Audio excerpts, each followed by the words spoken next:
Welcome to Lit with Ernest, the show where we dive into the lives and works of the world's most fascinating authors. Today, we're talking about Arthur Miller, one of the most influential playwrights of the 20th century. If you're a fan of theater, literature, or just great storytelling, then you're in the right place.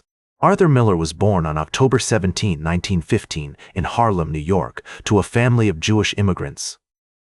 His father, Isidore, was a successful businessman who owned a clothing company, but the family's fortunes took a hit during the Great Depression. This experience would later shape Miller's writing and inform his critique of the American dream. Miller grew up in Brooklyn, where he developed a passion for writing and sports. He attended Abraham Lincoln High School, where he was an average student but excelled on the track team.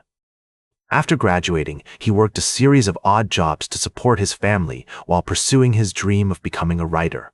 In 1934, Miller enrolled at the University of Michigan, where he studied English and began writing plays. His early work was influenced by the likes of Eugene O'Neill and Tennessee Williams, but he soon developed his own unique style and voice. After graduating in 1938, Miller moved to New York City to pursue a career in theater.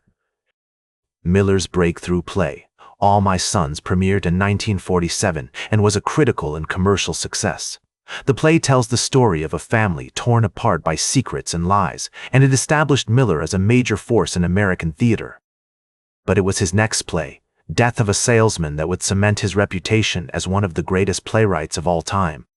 Death of a Salesman premiered in 1949 and won the Pulitzer Prize for Drama. The play is a powerful critique of the American dream and the illusion of social mobility.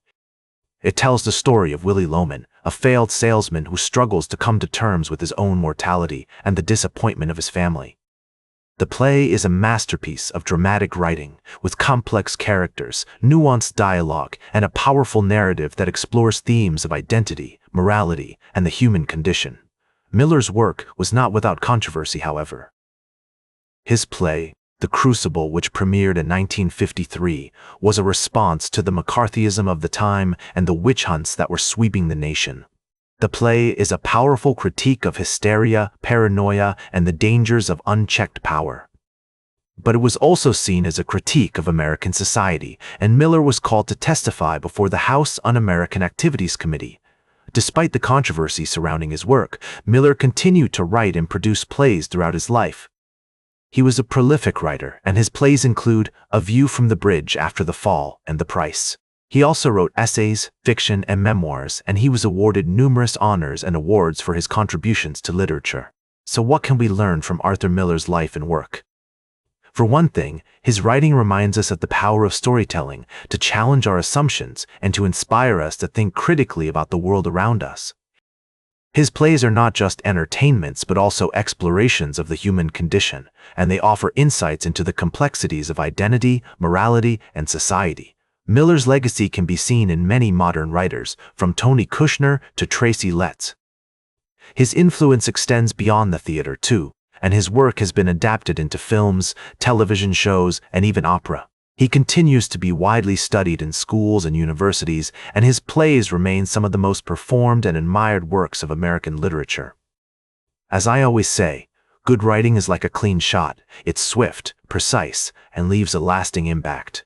Miller's work may be a product of its time, but its themes and messages remain timeless. His legacy continues to inspire new generations of writers, artists, and thinkers, reminding us that the power of storytelling is not just about reflecting reality, but about shaping it.